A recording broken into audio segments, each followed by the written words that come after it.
Engkau ajaib Yesus. Oh,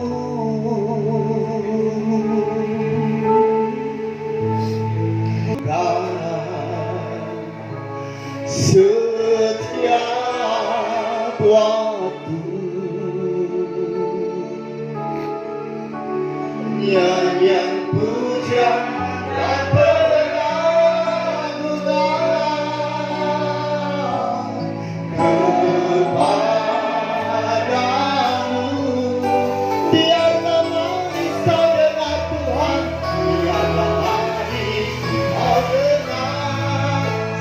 cepat untuk bangkit berdiri. Manis kau dengar Tuhan, dan hatiku bersuka padamu. Inilah yang kududukan, yang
matur nuwun Gusti Yesus, kula matur nuwun.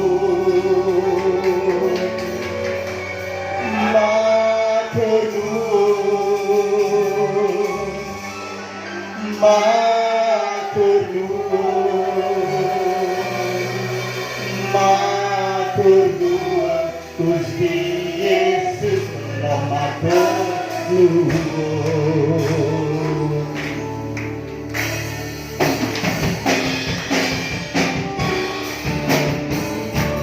Ayo joget buat Tuhan ya, kita goyang buat Tuhan.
Yesus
telah menebus.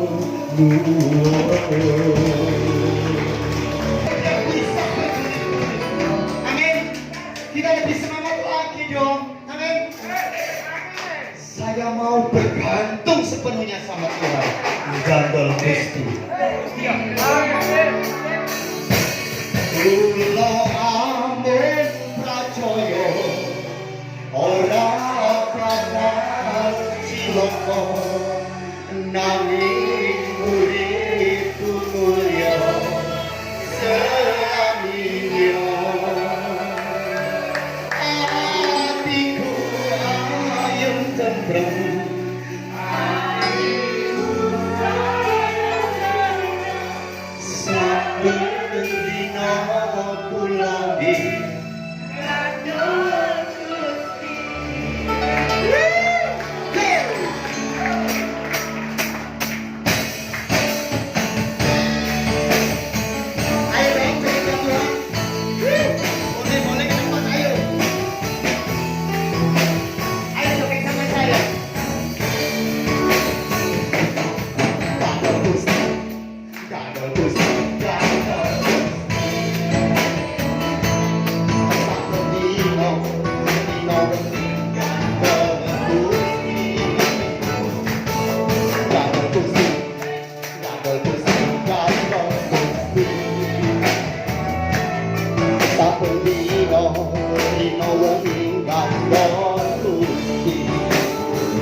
syukur buat kebaikan Tuhan yang memberkati kami pada pagi hari ini. Kami datang berbondong-bondong dari rumah hingga sampai ke tempat ini. Kami hanya untuk Tuhan, untuk memuliakan Engkau, untuk menyembah Tuhan. Kami memuliakan Engkau lebih lagi Tuhan. Kami sudah bersorak-sorai, kami menyembah Tuhan. Dan kami menemukan hadirat Tuhan di tempat ini. Kami merasakan cinta kasih yang mendalam dari Tuhan. Kami bersyukur Tuhan. Karena itu Tuhan, kami juga rindu untuk dibekali dengan firman Tuhan. Kiranya firman ini boleh menjadi berkat dalam hidup kami, menjadi bagian dalam hidup kami untuk bisa kami lakukan. Terpujilah namamu Tuhan Yesus Kristus. Kami mengucap syukur dan kami siap mendengar firman Tuhan. Urapi hambamu yang tidak ada apa-apanya ini, supaya hambamu ini juga boleh berbicara. Diizinkan Roh Kudus untuk menyampaikan firman. Di dalam nama Tuhan Yesus kami berdoa. Semua yang diberkati sama-sama katakan. Amin. Terima kasih. Puji Tuhan, kita bersama-sama membuka di dalam Markus pasal yang ke-8 ayat yang ke-14 sampai ayat yang ke-21. Markus pasal yang ke-8 ayat yang ke-14 sampai ayat yang ke-21. Yang sudah ketemu katakan amin. Amin. Artinya sudah bisa ketemu judulnya. Ya. Kita akan membaca secara bergantian. Saya akan membaca 14 dan saudara membaca 15 dan seterusnya kita bergantian. Ya. Kemudian ternyata murid-murid Yesus lupa membawa roti, hanya sebuah saja yang ada pada mereka dalam perahu. 14. Lalu Yesus mengingatkan mereka, katanya,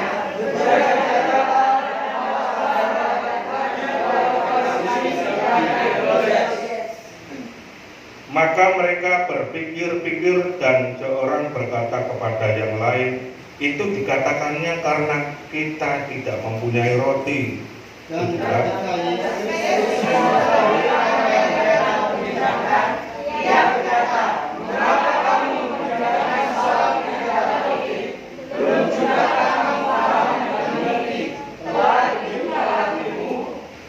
kamu mempunyai mata, tidakkah kamu melihat? Dan kamu mempunyai telinga, tidakkah kamu mendengar? Tidakkah kamu ingat lagi? pada waktu aku mengucapkan 5 roti untuk 5.000 orang itu, berapa untuk penuh potongan-potongan yang kamu kumpulkan? Mereka 12 bakul. Dan pada waktu 7 roti untuk 4.000 orang itu, berapa bakul penuh potongan-potongan roti kamu kumpulkan? Jawab mereka 7 bakul. Lalu katanya kepada mereka, masihkah kamu belum mengerti? Dalam kiri kananmu sebelum saya lanjutkan, katakan, masihkah kamu belum mengerti?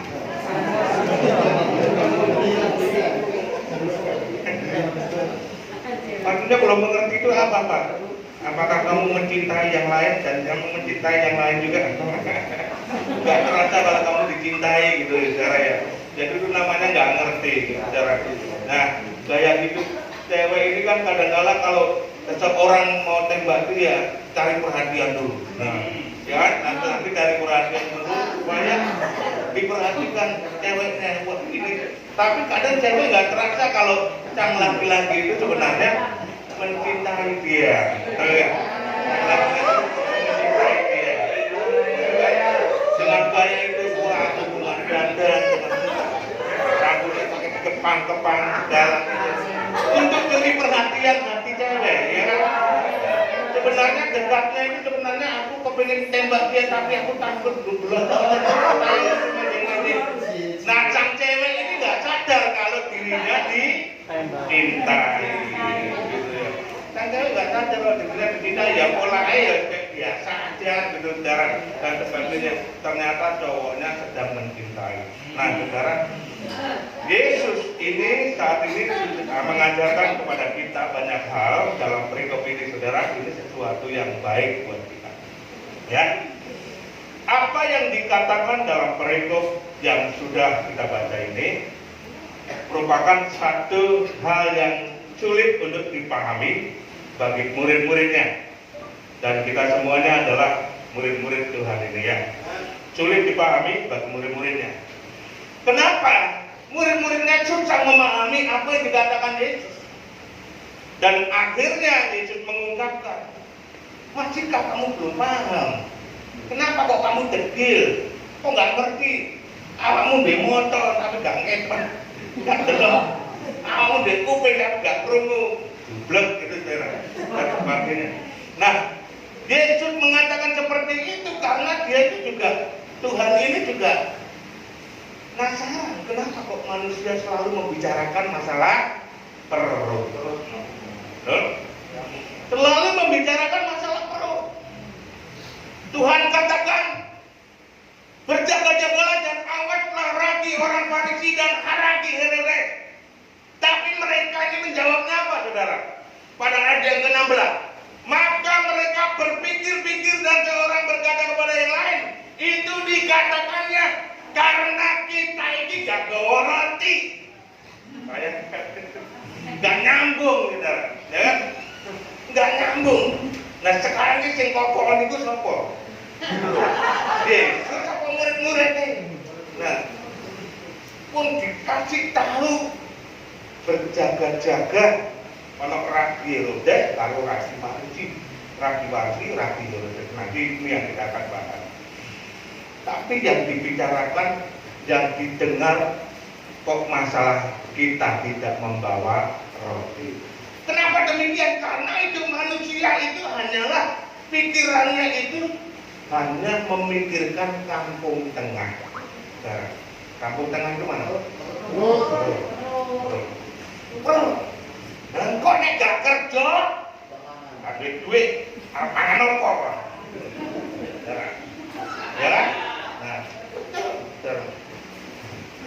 kami baik-baik, bersusah payah, datang nggak bawa hasil yang perempuan. Dia hasilnya. Tahu mah. Karena gak ada duit, pangan apa kok? Nah, setiap kali manusia yang berpikir itu adalah kampung tengah. Betul? Pikirannya itu masalah kebutuhan. Pusing memikirkan hal-hal kehidupan. Nah, saudara. Tetapi Yesus ini mengajarkan sesuatu yang baik. Kalau itu Tuhan, firman Tuhan dalam satu ayat. Kalau itu Tuhan, hendaklah jangan memusingkan pikiran-pikiran dunia. Ini Yesus berkata, saudara. Kan gak kerja, dia berdoa, cari pekerjaan. Nah, kan gak punya uang, dia mungkin bisa jualan, cari solusi. Bagaimana? Tetapi yang Tuhan inginkan, carilah dahulu kerajaan dan kebenarannya. Maka kita juga akan ditambahkan dari segi-segi yang kurang, lubang-lubang yang kurang, pundi-pundi yang kurang, itu ditambahkan. Di kilo paling kosong pakai siji, darah ditambahkan. Asal kita tahu hidup kita mengutamakan Tuhan. Amin. Utamakan Tuhan dalam hidupmu. Mengutamakan Tuhan itu bukan berarti kita masuk kamar berdoa sepanjang hari 24 jam nonton, gak mangan, gak ngombe, enggak gitu juga. Yang penting di sini adalah hikmat. Dalam kita mencari Tuhan, itu ya, jangan kita seperti orang konyol. Kalau itu dalam dirimu kamu nggak kuat melakukan, dan jangan dilakukan. Saudara, memang ada orang yang baru pertama kali kenal Tuhan, minta mula-mulanya. Saudara, ada kesaksian yang mengatakan, saya kenal Tuhan pertama kali, saya langsung masuk kamar, saya baca Alkitab selama sebulan dan berdoa di situ selama sebulan. Saudara, Begitu saya lihat, saya tanya-tanya teman saya ini, nah terus nggak makan, dia makan, diantar pembangunan situ. Atau nggak kerja, nggak usah kerja karena dia punya pabrik, saudara. Ketika semua sudah diatur dari situ. Nah, tapi kalau kita yang nggak punya pabrik, nggak punya apa, ya saudara, ya tetaplah kerja. Itu saudara, itu tambah kebutuhan. Nah gitu. Nah saudara, maksud saya hikmat. Nah berikan kita semua hidup kita ini yang terbaik dengan hikmat Tuhan. Nah saudara, kalau kita yang mau melayani, ya layanilah Tuhan. Ya saudara, dengan sungguh-sungguh. Kalau kita melayani Tuhan dengan sungguh-sungguh, kalau memang itu panggilan dan pilihan, ya tentunya Tuhan akan perhitungkan semua itu. Anggap aja kita kerja buat Tuhan. Nah, kalau kerja buat Tuhan, ya Tuhan yang jadi bosnya, betul nggak? Kalau udah kerja dengan saya jadi bosnya. Tapi selama ini bosnya berarti. Ya, bisa aja ya. Nah ini contoh sesuatu hal yang logis saja. Nah dari sinilah Tuhan ingin mengajarkan kepada kita, jangan khawatir, jangan takut, sekalipun manusia takut dan khawatir. Tuhan inginkan supaya kita jangan khawatir, jangan takut, tapi perhatikan apa yang lebih kita utamakan dalam setiap kehidupan kita. Nah, murid-murid Tuhan Yesus ini, saudara, berpikir-pikir seorang kepada yang lain, dikatakannya karena kita tidak mempunyai roti. Lalu Yesus mengatakan pada ayat 17, dan ketika Yesus mengetahui apa yang mereka perbincangkan, ia berkata, mengapa kamu memperbincangkan soal tidak ada roti? Belum jugakah kamu paham dan mengerti? Telah degilkah hatimu? Kamu punya mata, tidak kamu melihat? Kamu punya telinga, tidak kamu mendengar? Tidakkah kamu ingat lagi? Diingatkan, diputar balik sama Tuhan Yesus untuk diingatkan. Memang manusia itu selalu ingin diingatkan. Ya, saya bukan berarti berkhotbah di sini saya merasa orang seperti Tuhan, enggak. Saya juga selalu kepingin diingatkan. Kita semua sama, punya pola pikir, punya kekuatan. Itu ukuran imannya ya beda, tapi semua sebenarnya powernya sama. Saudara. Nah, saudara, diingatkan Tuhan Yesus. Eli, awakmu ndelok pas aku bagi-bagi roti, memecah-mecahkan, dibagikan ke 5.000 orang. Di situ ada berapa bakul yang sisa? Lalu dia menjawab, 12. Eli meneh, saudara. Aku pecah-pecahkan roti dan untuk 4.000 orang. Di situ ada berapa bakul? 7 bakul. Ini diingatkan matematikanya, saudara. Nah, matematikanya kadang-kadang manusia selalu jujur. 1 tambah 1 adalah 2. Tapi Tuhan Yesus mengingatkan 1 tambah 1 bisa 5. Nah, dengan hal ini, saudara, kita ini sedang dalam pola matematikanya Tuhan. Arti dari matematikanya Tuhan, kita ini sebenarnya hidup di tengah perjalanan mujizat. Tetapi manusia kalau sudah dikasih mujizat, berkat, kok ecek nggak ingat gitu loh, saudara. Kok ecek nggak ingat, kok ecek nggak eleh bahwa Tuhan itu masih banyak membuat mujizat dan sudah melakukan mujizat, banyak mujizat bagi setiap orang yang membutuhkan. Nah, dari sinilah, saudara, Tuhan agak sedikit gagal dengan hal itu, makanya diingatkan 12 bakul. Ya nggak mungkin kalau hanya 5 roti 2 ikan dibagi-bagikan 5.000 orang, tidak termasuk anak, tidak termasuk nenek, saudara. Itu bisa sisa 12 bakul. Bayangkan, kalau nggak percaya ini jumlahnya berapa? Mungkin sekitar 50. Ayo tuku roti 10, cukup apa ora? Nek nggak cukup sok kantong ngomong, saudara. Nah, apalagi ikannya cuma 2. Nggak cukup, paling yo hidung rine seperti ya makan, saudara, ya. Ya, ini Tuhan Yesus sudah kumpulkan bukti dan Tuhan Yesus sebagai gurunya dan dia menjawab semuanya. Semua ini mujizat, masa kamu nggak ingat? Kita balik pada diri kita, dan kita balik pada diri kita. Apa yang Tuhan selalu percayakan pada diri kita itu kadang-kadang juga ada mujizatnya, saudara. ya kan? Nah, sebelum saat ini kita ada, dulunya Tuhan sudah buat mujizat apa dalam diri kita? Masa kita nggak ingat? Tuhan pernah kirimkan kamu burung gagak, Tuhan pernah kirimkan kita apa, Tuhan pernah pakai kita apa, Tuhan pernah memberkati kita dalam pekerjaan, dalam apapun. Itu mujizat yang seringkali kita terima hari demi hari tanpa kita sadari, tanpa kita sadari. Nah, saudara, oke, di situ kita percaya bahwa Tuhan masih sayang kepada kita dan juga terus akan berkarya membuat pertolongan dalam diri kita bagi yang selalu mengandalkan Tuhan. Nah, saudaraku, kita akan bahas apa yang dimaksud Yesus dalam ragi Farisi dan ragi Herodes. Kita tahu, saudara, pengaruh ini sangat besar. Pengaruh ini sangat besar. Yesus mengatakan pada ayat yang 15, lalu Yesus memperingatkan mereka, katanya, berjaga-jagalah dan awaslah terhadap ragi orang Farisi dan ragi Herodes. Kenapa Tuhan mengatakan berjaga-jaga dan berawas? Karena ini bahaya. Yesus mengatakan ini karena ini sesuatu yang bahaya, sesuatu yang tidak boleh mempengaruhi di otak orang percaya. Dan ini dikatakan kepada murid-muridnya, berarti murid-muridnya ini yang sudah betul-betul paten mengikuti Yesus selama hidupnya. Dia menjadi orang, kalau sekarang ini menjadi orang Kristen yang paten, yang tulen, yang kusuk, saudara. Yesus mengatakan berjaga-jaga dan berawaslah.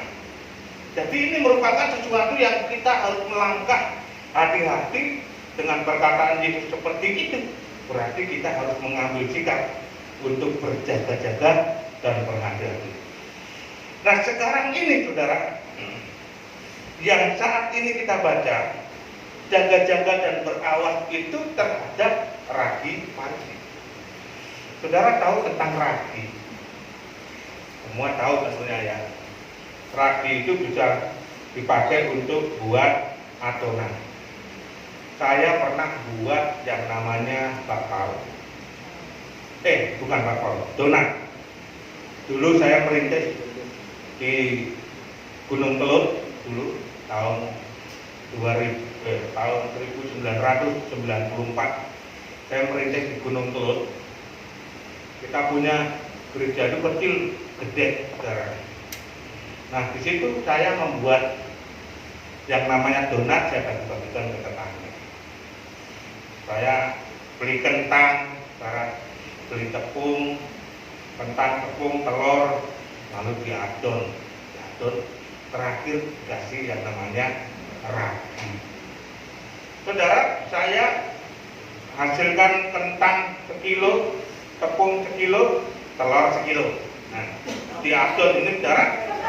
Akhirnya buahnya, saudara, seharusnya itu kalau diaduk itu menjadi hanya satu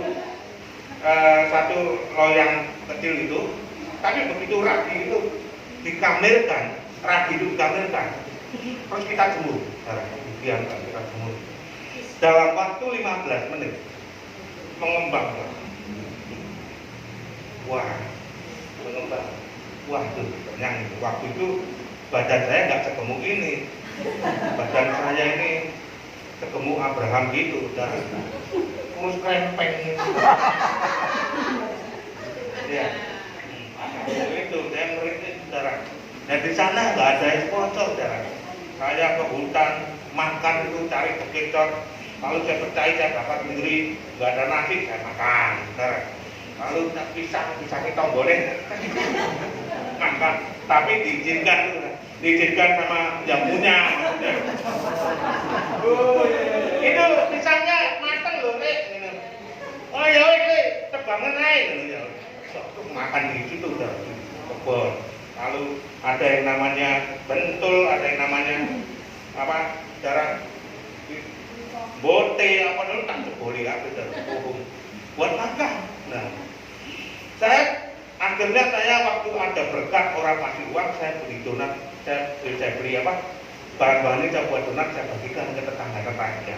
Nah, mengembang pecah, waduh, kasih ragi.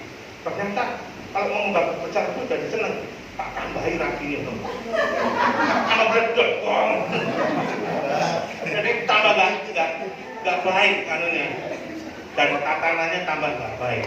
Nah, terus akhirnya nggak pokok baik, kita beli untuk cilik, darah digoreng, digede, kecil goreng jadi gede. Nah, itu pekerjaan ragi. Tapi sesuatu adonan ini kalau terus dipakai di ragi, cuwe-cuwe sing mangan mati. Ya kan? Karena ragi ini merusak. Nah, delok bungkus ragi, terlalu banyak ragi akan mengalami impoten, kanker. Aduh, nah, merusak. Nah, maka dari itu Tuhan katakan ragi itu bisa merusak. Nah, yang dikatakan itu ragi, Farisi. Sekarang Farisinya kita baca. Farisi itu dalam bahasa Yunani-nya itu Farisio. Itu artinya kalau dikatakan zaman sekarang ini adalah pendeta. Farisio itu bukan hamba Tuhan, tapi dikatakan imam, pendeta, atau penatua, para tua-tua, majelis, nah, diaken, nah itu bisa mengarah ke Farisio.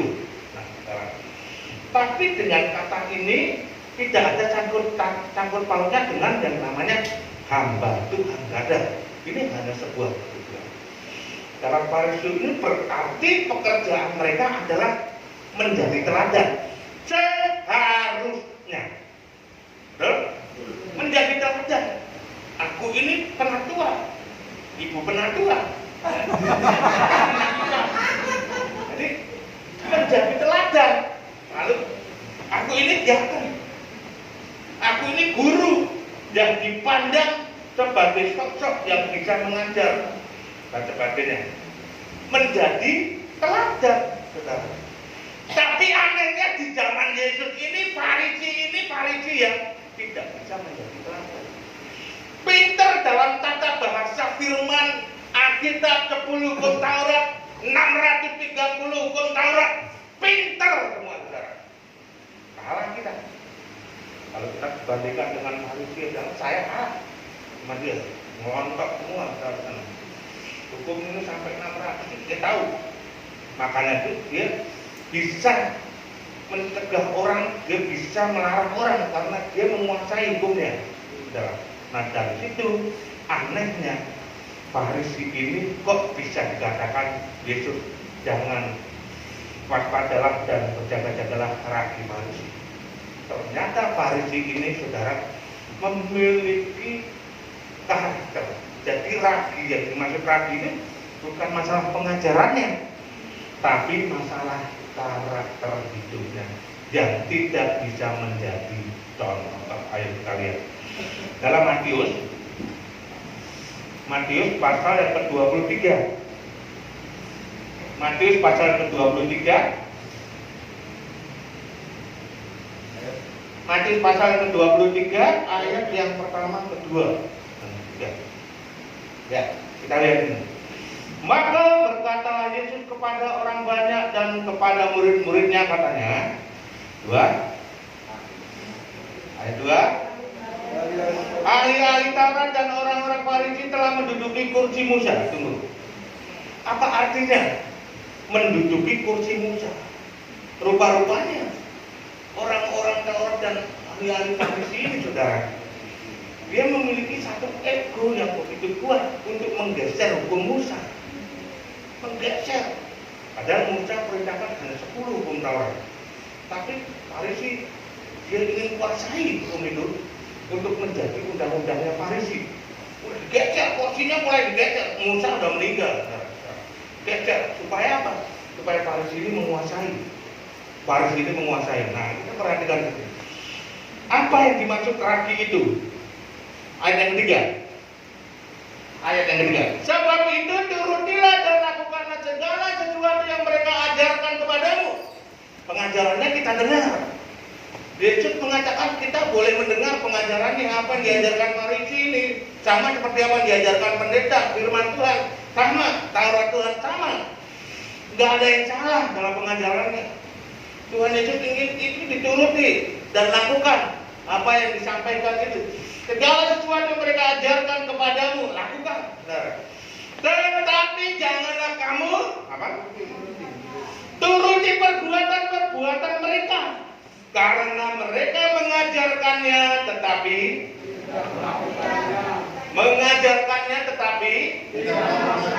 alias gajah, alias getuk dipanah.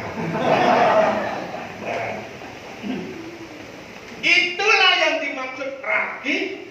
Kalau setiap Farisi bisa berkhotbah di situ, percaya firman itu adalah ya dan amin.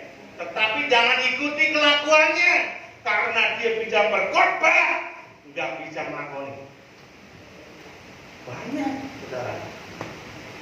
Dan tidak hanya pada seorang pendeta hamba Tuhan yang lainnya, tapi kita balik juga kepada setiap kita semua.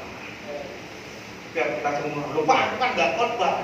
Tunggu dulu, saya akan menceritakan semua ya. Lupa aku ini nggak pernah menyampaikan firman di doa puasa. Tunggu dulu. Ini bukan mengenai setiap apa yang disampaikan, tapi ini mengenai karakter. Dalam setiap kita memuji Tuhan, saya sambungkan dengan kita ya di tempat ini. Pujian, alunan semua boleh memuliakan Tuhan.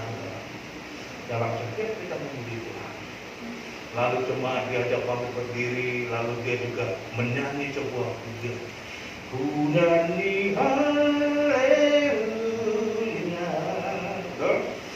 ku nyanyi haleluya. Begitu saudara di sini dengan sungguh-sungguh saudara memuji Tuhan. Lalu saudara keluar sampai rumah, ketemu sama orang yang menjaga saudara, orang ngajar, tak takut, tak antem, dah. Nyanyi haleluya, nyanyi haleluya. Itu Farisi. Farisi bukan mengarah pada saya toh, tapi kita semua. Ya. Itu Farisi. Bagaimana kehidupanmu ikut Tuhan kok masih begitu? Bagaimana kamu sudah mendengarkan firman Tuhan di gerejanya? Amin, puji Tuhan sampai nangis-nangis di luar darah. Apa yang kau perbuat berbeda dengan yang di gereja? Apa yang kau perbuat di luar berbeda dengan apa yang disampaikan firman Tuhan. Engkau sudah menangis di sini, tapi di luar engkau sudah ngotot-ngotot untuk bisa berantem sama orang lain. Beda, itu Farisi. Makanya saudara, jangan salah tangkap.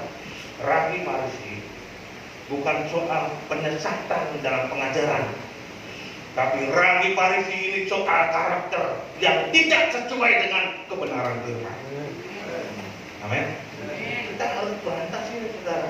Ini sudah mulai ambang-ambang pintu akhir. Saudara, kapan kita dipanggil Tuhan saya juga nggak tahu. Karena itu urusanmu dengan Tuhan. Tuhan aku juga dipanggil sudah siap. Nah, kita harus keluar dari hal ini, saudara. Farisi, kehidupan kita harusnya menjadi berkat di sana. Kita menjadi orang percaya, anak Tuhan. Di luar sana juga tunjukkan kita ini anak Tuhan. Kita harus jadi berkat dalam tengah-tengah keluarga. Kita harus jadi berkat di kampung. Kita harus jadi berkat. Nah, ini yang dimaksud ragi.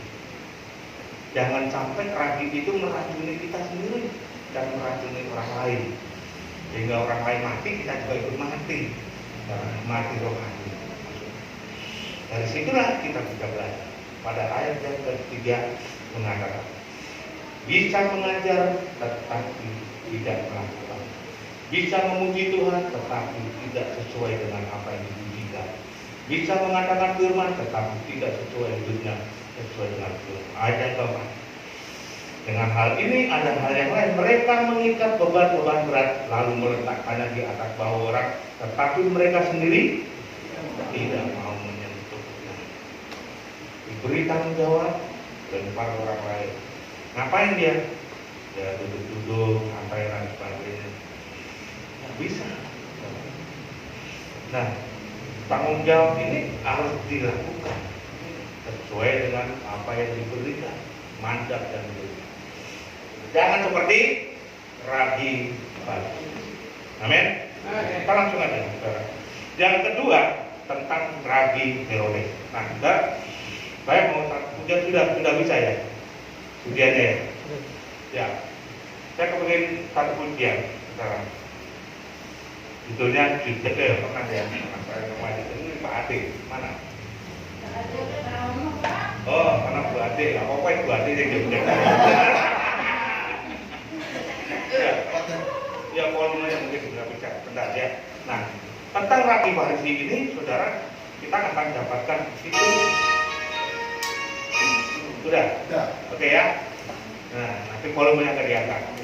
Siapa yang mau joget sama saya? Ayo. Lupa ya. Balik, ayo.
Nah, yang kedua adalah tentang ragi Herodes. Saya menjelaskan dengan ragi Herodes ini adalah racunnya untuk mempengaruhi orang percaya untuk undur dari Tuhan. Nah, karena dalam bahasa Yunani itu berkata Herodian, itu adalah mengartikan bahwa anti Kristus, anti Tuhan. Nah, seperti yang disampaikan Pastor Henry waktu lalu itu 666 itu ya jangan ditembak, enggak akan metu saudara. Nomornya gak usah ditulis, dipasang, gak akan metu 666 itu saudara. Hanya itu adalah berbicara mengenai tentang kehidupan. Dia mempengaruhi setiap karakter orang. Sejarahnya ini adalah ketika Yesus dilahirkan. Pada waktu itu di mana dilahirkan? Di Bethlehem. Ya. Itu sudah berkuat-kuat namanya ada raja orang Yahudi lahir. Raja orang Yahudi lahir. Yang namanya Herodes ini adalah orang juga disebut sebagai raja waktu itu. Dia nggak terima. Coba raja itu orang Yahudi kok berani-beraninya lahir di tangan Yahudi, mengatakan raja orang Yahudi lahir. Siapa yang ngomong seperti ini? Akhirnya saudara, dia memerintahkan seluruh jajarannya mengatakan, tarik, bila mana ada anak yang usianya di bawah 2 tahun, pateni kabeh, dibunuh semua. Nah saat itu, disitulah Tuhan mengatakan Herodias dengan pengajaran anti Tuhan. Saudara, maka dari itu dia sebut diungkit kembali Yesus untuk berawas-awas dan berjaga-jaga atas Raja Herodes. Nah, Raja Herodes ini banyak mempengaruhi kita, saudara, di sekeliling kita. Yang mempengaruhi kita jauh dari Tuhan itu nggak hanya saudara-saudara kita yang nggak seiman, nggak hanya itu, saudara. Saudara, perlu kita ketahui bahwa orang yang mempengaruhi kita jauh dari Tuhan, bahkan meninggalkan Tuhan, itu tidak hanya orang-orang yang anti-Kris, mereka yang anti Tuhan, mereka yang anti Yesus, mereka yang agama lain, nggak hanya itu. Tetapi saya mau menjelaskan dalam hal ini, Raja Herodes yang menjauhkan saudara dari Tuhan, bisa pekerjaanmu, bisa pelayananmu, bisa keluargamu, bisa orang terdekat, pacar, suami, istri, itu pun juga bisa. Saudara, jadi Tuhan Yesus katakan hati-hati. Terkadang manusia kalah nalurinya. Kamu itu timbangin yang gereja mau becak buat duit, nah, misalnya. Nah, apakah nggak ada waktu lain? Besok kan ya bisa. Mulai gereja kan ya bisa, betul? Nah, sore kan ya bisa. Kenapa harus dimatikan? Kemauannya itu. Nah itu terakhir. Dan sehingga suaminya harus jauh dari Tuhan. Sampai sekarang nggak mau bekerja. Sampai sekarang nggak mau bekerja. Dulunya aktif bekerja. Tapi karena istrinya yang terus menghalang daripada waktu dibuatnya gereja, mending digaya golek duit.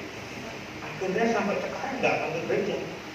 Pak, ayo balik, dia setia gitu yang karena naik, apa yang tak rokok naik apa? Dulunya nggak seperti itu, saudara. Nah, itu kena ragu.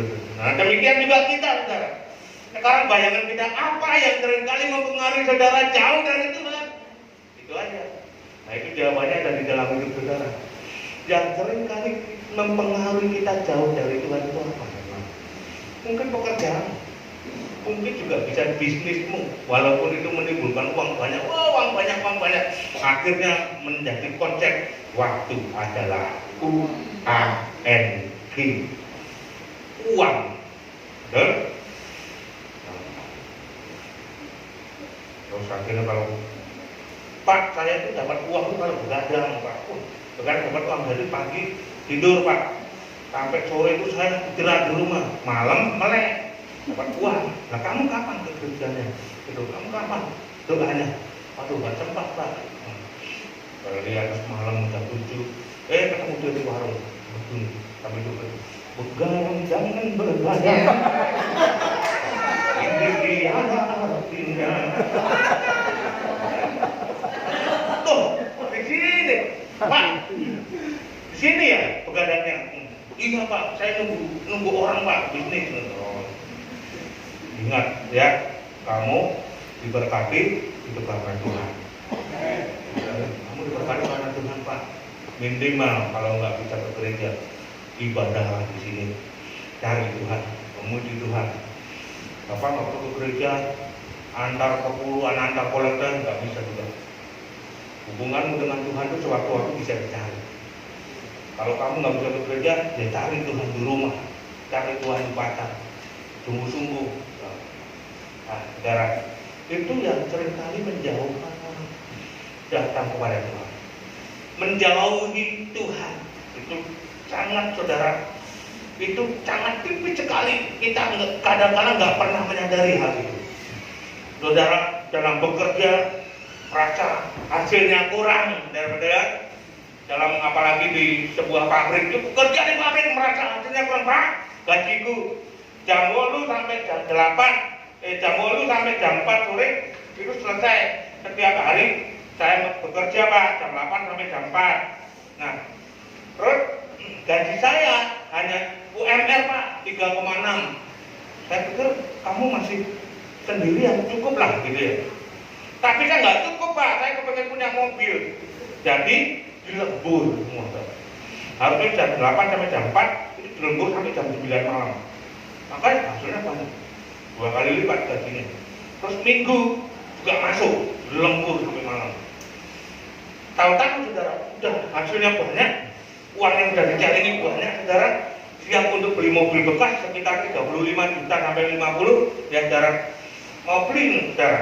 Dan ketemu saya, Pak, Bapak punya teman yang jual mobil nggak? Kenapa? Kamu mau beli? Iya, itu loh murah, bekas taksi 40 juta, 35 sampai 40 juta mungkin itu murah, beli itu aja. Ya Pak, saya pikirkan dulu. Kamu berdoa, kamu cari Tuhan ya gitu. Iya Pak, tapi waktu saya ini nggak ada. Ya tapi kamu harus cari Tuhan. Begitu dia memikirkan besoknya, besoknya sakit. Nggak jadi beli mobil, malah ngedol TV, ngedol HP, ngedol apa sembarang, bangkrut. Terus akhirnya saya kasih tahu, kamu cari Tuhan, utamakan Tuhan. Kamu bekerja nggak apa-apa silahkan.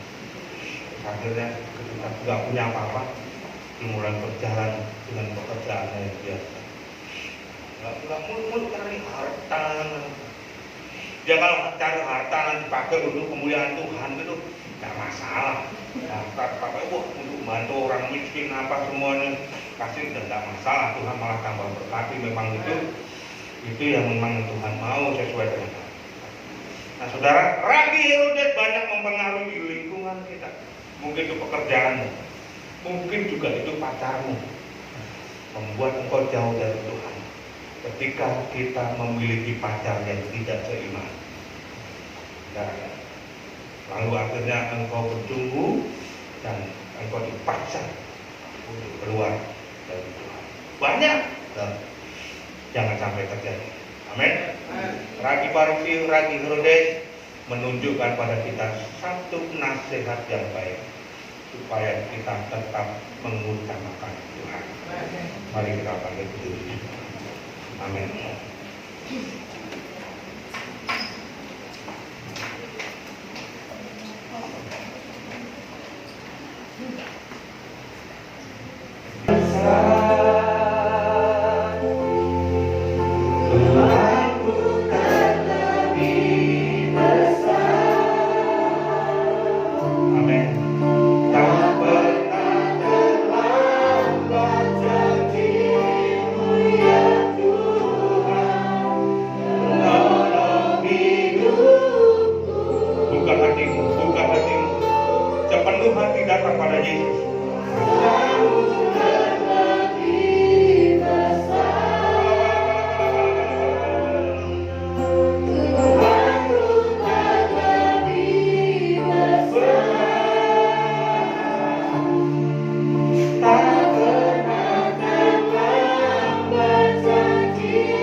Apakah kita tidak ingat kebaikan Tuhan yang selalu ada dalam diri kita?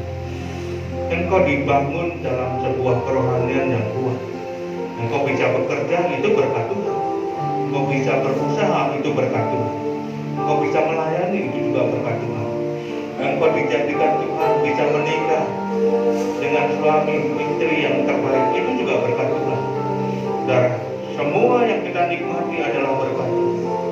Tapi kesimpulannya, hati-hati dengan Rabi, Farisi, dan Herodes yang berusaha merusak, mengkamilkan dalam setiap hubunganmu dengan Tuhan. Jangan menjauhkan diri dari Tuhan.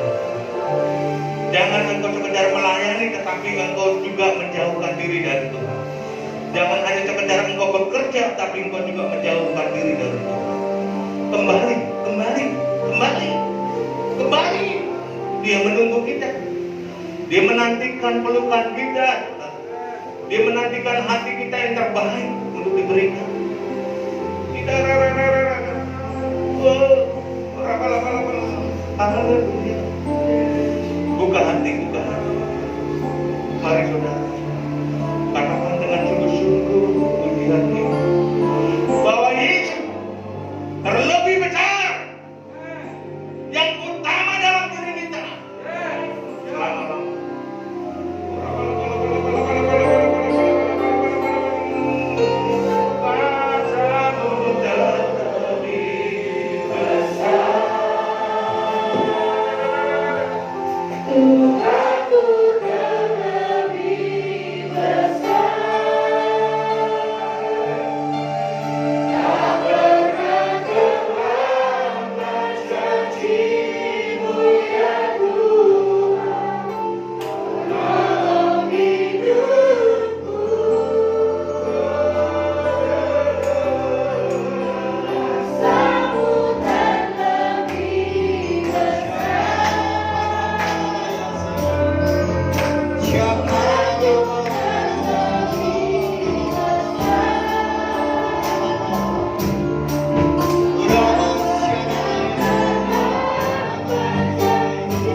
Firman telah disampaikan dan kami yakin dengan iman kami, setiap firman yang ditabur tidak akan pernah kembali sia-sia. Kami percaya itu Tuhan. Engkau Bapa yang sangat baik. Terima kasih memberkati hamba-Mu senantiasa Engkau pakai lebih dahsyat lagi. Memberkati pekerjaan aktivitas beliau setiap hari, memberkati keluarga, gereja, apapun yang beliau ingin, Tuhan senantiasa memberkati. Terima kasih Tuhan buat pagi ini. Terima kasih. Begitu mengenal firman ini buat kami. Terima kasih. Di dalam nama Yesus yang sudah berkati, mari sama-sama katakan amin.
Kami mengucap syukur berkat Tuhan ada dalam ibadah persekutuan kami dengan Tuhan. Kami percaya yang datang dalam nama Yesus diberkati Tuhan. Terus Engkau berkati setiap pengurus yang ada. Tuhan berkati setiap pemain musik, pelayan Tuhan, WL, singer. Juga Tuhan Engkau memberkati LCD, kolektan dan semua yang terlibat dalam pelayanan hari ini. Tuhan Engkau memberkati mereka semua. Kami percaya juga jemaat Tuhan yang hadir. Tuhan juga Engkau memberkati dalam kehidupan mereka. Terpujilah namamu Tuhan, kami serahkan GBP Harvest Ministry ini untuk sebuah tempat di mana kami rindukan Tuhan juga menolong supaya kami memiliki tempat yang permanen dan kami boleh memuliakan Tuhan tanpa ada batasan-batasan waktu, tanpa ada batasan-batasan karena sewa. Tuhan bertolong berkati kami Tuhan. Terima kasih Tuhan Yesus, kami bersyukur. Kami juga serahkan ibadah Zoom sore nanti. Tuhan juga memberkati dan beracara dalam ibadah sore nanti supaya Tuhan juga memberkati dan melawat semua yang hadir dalam ibadah online. Mari saudaraku dikasih Tuhan, kita akhiri ibadah pada pagi ini. Mari kita terima berkat Tuhan. Angkat kedua tanganku dan buka hatimu saudara. Tuhan Yesus akan memberkati kita semua. Saudara-saudaraku yang dikasihi Tuhan, buka hatimu, pandang Yesus, Dia memberkati kita. Pulanglah dengan membawa berkat, anugerah kasih karunia dari Bapa, cinta kasih Yesus Kristus, dan juga dalam pertolongan Roh Kudus menyertai saudara dan saya. Memberkati kita pada hari ini. Diberkati keluargamu, suamimu diberkati, istrimu diberkati, anak-anakmu diberkati, mantumu diberkati, cucumu diberkati, pekerjaan, usaha, jualanmu dan apapun, bahkan pelayananmu diberkati Tuhan. Terima berkat ini dalam damai sejahtera, sukacita, kemenangan. Engkau sehat, engkau kuat, jaminan keselamatan pasti masuk surga. Tuhan berkati kita semua dalam nama Yesus. Semua yang percaya sama-sama katakan amin.